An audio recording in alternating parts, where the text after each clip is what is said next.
What's up, guys? This is my Scat Pack 1320.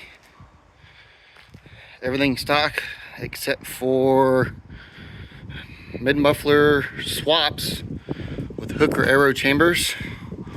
Rear resonator is deleted. This some quite beautiful stainless dual outlet tips, chrome stainless. Cold start.